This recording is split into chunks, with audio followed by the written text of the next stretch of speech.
Alright, sumasakay na tayo.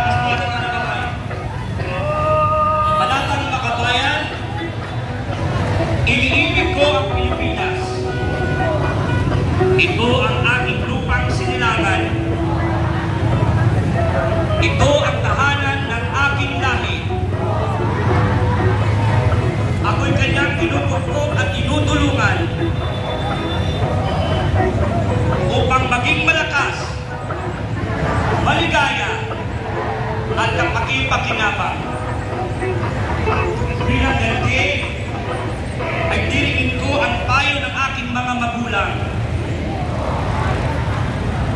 Susundin ko ang mga tuntunin ng aking paaralan. Tutuparin ko ang mga tungkulin ng isang mamamayang makabayan, masunurin sa batas.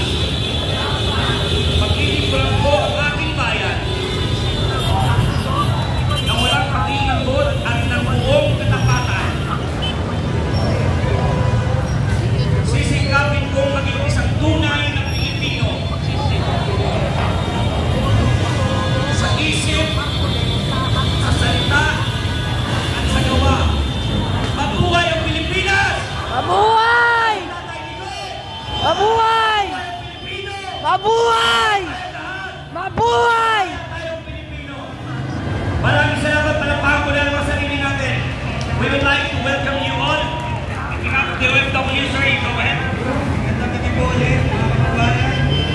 Ang nahilig po ng ating pagparito ngayong gabi ang pagpapakita ang pagmamahal sa ating dating Pangulong Rodrigo Roa Duterte! At ganun din, iparating ang ating matagal ng kahingahingan na patuloy na ginagawa sa atin ng kasalukuyang administrasyon, ang walang humpay na nakawan, ang walang humpay na paninigin. Papayag pa tayong kusalan, papayag pa tayong nakawin ng pera ng kamalagbayan, papayag pa tayong naglagan pa ang 16 trillion peso ng utang ng ating bansa, papayag pa tayong isa-isahin inapalastos. Mga kababayan, ngayon po ay aming inaanyayahan lahat ng ating mga kapwa Pilipino ng mga nasa kalating nating mga lugar na nandito sa Metro Manila. Magsama-sama na po tayo. Maganda ang sambayan ng Pilipino!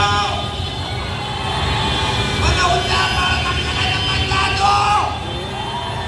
Marcos resign! Marcos resign! Marcos resign! Marcos resign! At ngayon naman po, nais po natin tawagan mula sa sektor ng Urban po upang magpahayag ng kanilang salubin dahil sila ang lubos na tentado ngayon ng gobyernong lahat. Sila ang patuloy ng paghihirap dahil magpasahanggang ngayon ang 20 kilong pesos na bigas na ikinangako ay nananatili na lamang ang pangarap. Nasa buong mundo,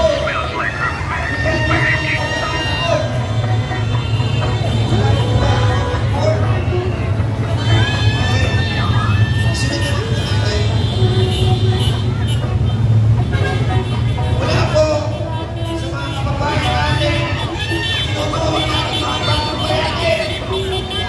Pero, patuloy naman na hindi nila nararamdaman na sila ay bayanin.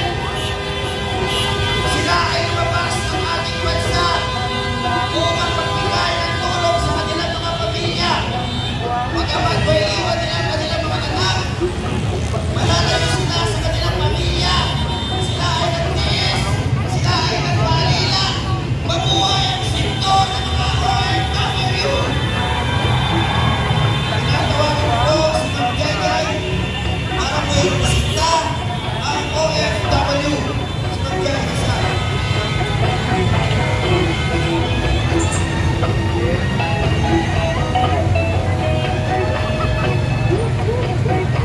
yung mga babasa natin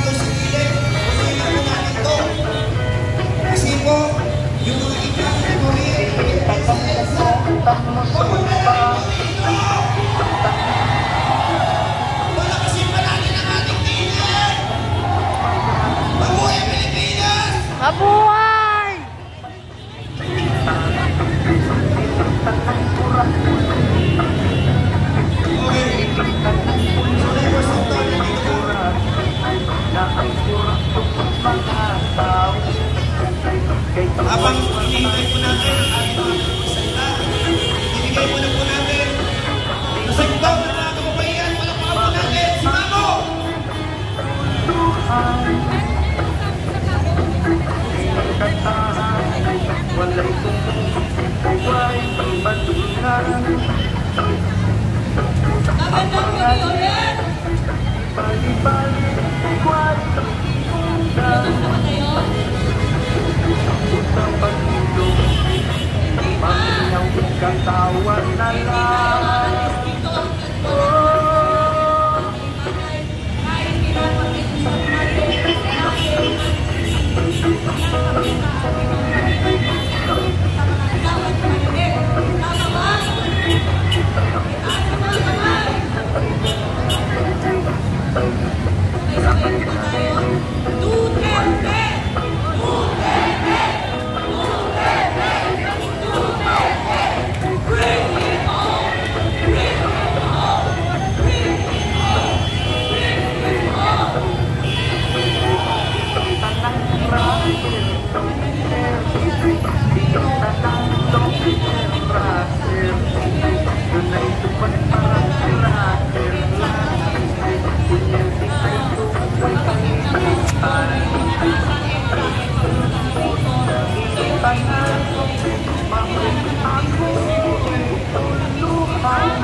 Walang lupong, huwag pag-ulay. Palakpakan mo!